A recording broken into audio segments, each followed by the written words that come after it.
always loved Impressionism.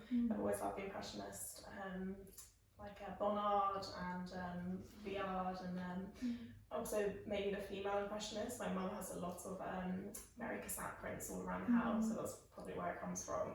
And I just love kind of the tension and emotions that come from the specific application of paints and the kind of blurred effect. I just feel like it really creates an emotional feeling from the work. So I always wanted to try and convey that in my own through very kind of subtle, simple interior scenes and domestic scenes, and specifically focusing on the female relationships. So that's mainly been my influences. And I also love the more contemporary, like Louise Bourgeois and how they represent the female form and femininity, and kind of mixing a more contemporary way of presenting women and female relationships, and with more traditional style, I guess, of Impressionism. I always found that quite interesting, kind of mixing the old with the new.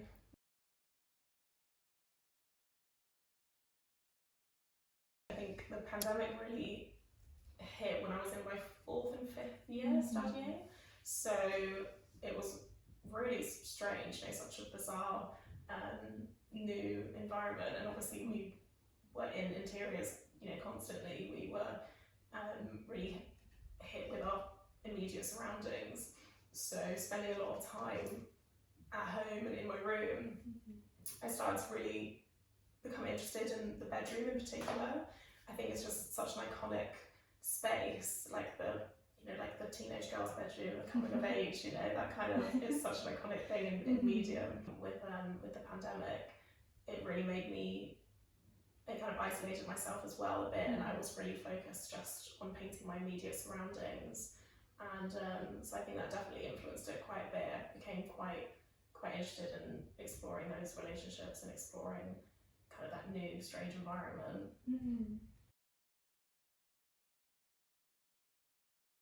I think they do exist in the same universe. I think in my mind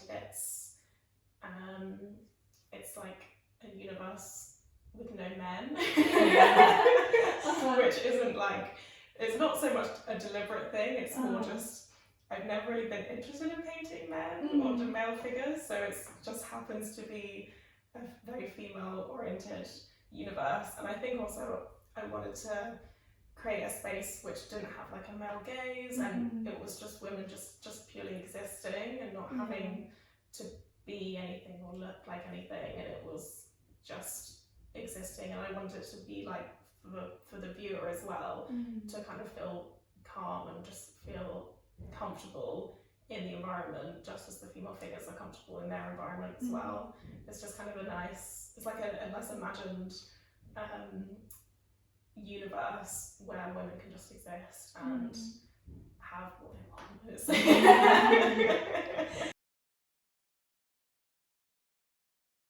So I've always loved cats, and we've never actually had any pets in my family, but after I graduated, I adopted this rescue cat, and she's the black cat that you see in a lot of the paintings. And what's her name? She's called Jessie.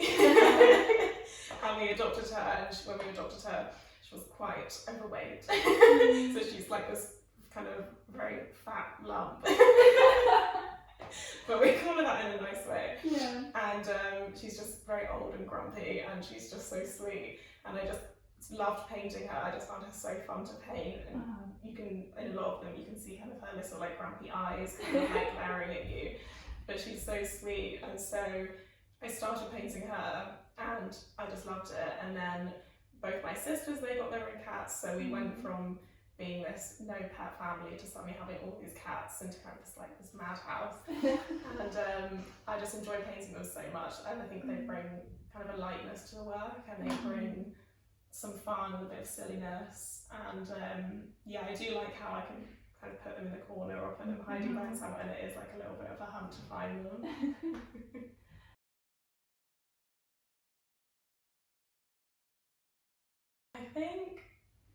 I think my favourite of this group is probably the work Listen, just because I think it's one of my more recent ones, and I think I've created a particular kind of narrative in it, which I personally find quite interesting.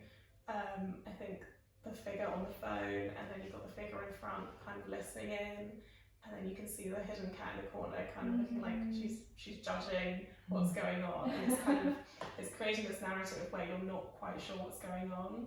But I think in my mind I see it as like, I had a bit of trouble trying to figure out what to call that one actually. At first I was going to call it like eavesdrop or like listening rather than listen, because I didn't want it to appear like she was eavesdropping or like it was a negative tone. I think in my mind when I was painting it, I was thinking of it as like a supportive, like I'm here for you, I'm here to listen. And I think I didn't want to kind of create a narrative.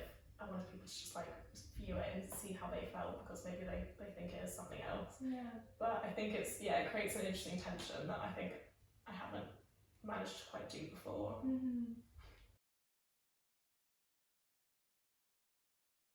When I was studying, I got a lot of feedback saying to go larger, and I always felt when I did a larger scale I kind of lost that intimacy. I think because I paint quite quickly, and I kind of get bored quickly. If I'm just working on one large work, I just get a bit bored of it. So I prefer to paint smaller and really just put all the energy into it and put in everything that I want into it. And then once I have the base, I can kind of get into it a bit more and get out the detail that I want. Whereas with the larger, I felt like I was losing something with the larger scale. So I think maybe in the future it would be interesting to put them on a larger scale and see. I mean, I know I love Andrew Cranston's work, and he does small sizes like this and also does really giant ones, and they work really well. So I think it would be interesting to see if I could make that transition as well. But I think for now I like to stick to the smaller size. I'm always evolving. I think seeing where I've gone from graduating to now, I'm always just improving just with my time, just by continuing to paint. And I try to just paint, whenever I have a free moment. So I think I'm hoping to just keep painting, keep seeing where it goes. I'm kind of excited to see how it will improve or where it will go. Maybe I'll start doing larger paintings, maybe I'll experiment with that. But it'll be interesting to see. I don't really have a plan in mind. I think I'm just going to keep creating and hoping that it goes somewhere.